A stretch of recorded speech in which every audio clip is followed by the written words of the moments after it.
சாயந்தரம் டெத்து அவனுடைய உடல் வந்து பொதிக்கப்பட்டதுக்கு அப்புறம் நம்ம அவன் வீட்டுக்கு போகலாம். ஏன்னா இப்போதைக்கு பிரச்சனை தேவை. நீங்க சொல்லிட்டு கரெக்ட் 6 மணிக்கே போகணும். சரி வாடி.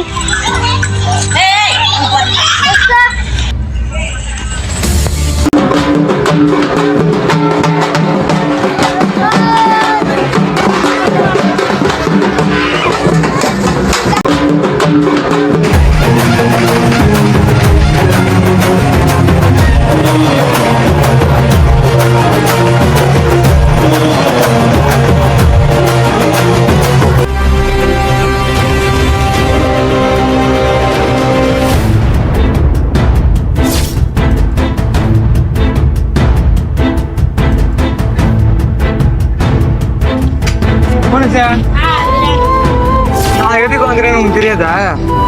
சவுந்தர பாண்டி எங்க வீடு எங்க புதுசுங்களா இருக்குல்ல? 3 மணி நேரம் வீட்லயே வச்சு கூடாதா? சரி சரி. ஏதோ போலீஸ் ஃப்ரெண்ட்ஸ் சொன்னாங்களே, அதான் மீட்டிங் போகணும். அதான் போலீஸுக்கு வரும், அவங்க வெயிட் பண்ணுங்க. டீ காபி ஏத்தா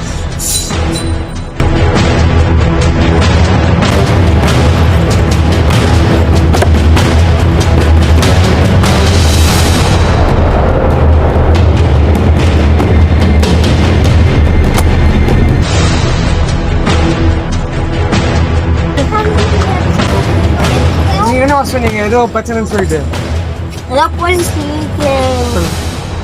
சவுந்தரமாட்டா என் தம்பியை காணும். போலீஸ் கிட்ட கம்ப்ளைண்ட் கொடுத்தா அதுக்காட்டியும் வீரன் நடந்துட்டான். ஏய் எங்க கேக்குறேனே, சேர்த்துட்டா எனக்கு தெரியாதா? இவன் தம்பி எங்க ஒழிச்சு வச்சு நான் கேக்குறேன். தலைவா என் தம்பி தான் ஒழிச்சு வச்சிருப்பான். நானா ஒழிச்சு கமிஷன் அவங்க என்ன கம்ப்ளைண்ட் கொடுத்தா? அதுக்கு என்ன ஏன் கூப்பிடுறீங்க? போலீஸ் நீங்க பார்க்கணும். எங்க ஒழிச்சு வச்சிருக்க? சரி ஓகே. ஏதோ நீ நர்மதாக்கு உன் தம்பி ஏதோ பணம் கொடுக்கணுமாமே. 20 லட்சம் வச்சிரும். 20 லட்ச ரூபா அது வீரன் சேர்த்து போட்டா நானா பண்ணேன். நீ வச்சு காசு அது நான் தான் அவன் சேர்த்து போட்டா புண்ணி ஆனதுல நானா பண்ணாதீங்க. நானா தரணும். எல்லாம் தர முடியாது. இந்த விருப்பம் இருந்தா இரு. என்ன வாங்குறாங்களே நாளைக்கு காலைல என் தம்பிகள் வரல எல்லாம் மேடம்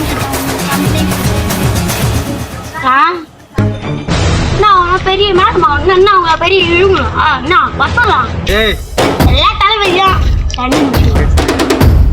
நீ நாளைக்கு நருந்த தம்பியை கொடுக்கல. நாளைக்கு போலீஸ்ல போய் கம்ப்ளைண்ட் வசலாம். போலீஸ் வசூல் 20 lakhs தர முடியாது.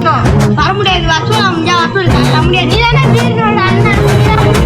ஏன் அவனா தானே நாயா தானா? வீரனோட அண்ணன் தானே வீரா சொல்லணும். தர முடியாது. மோர பேசாத போயிடுவோம் மேரா. ஏய் வீரா நீ கம்பீர். நான் வீரா உன் தம்பி செத்துட்டான்னு என்ன வீரான்னு கூப்பிடுறியா? நான் சவுந்தர பாண்டி. சரி சவுந்தர பாண்டி. போங்க. நான்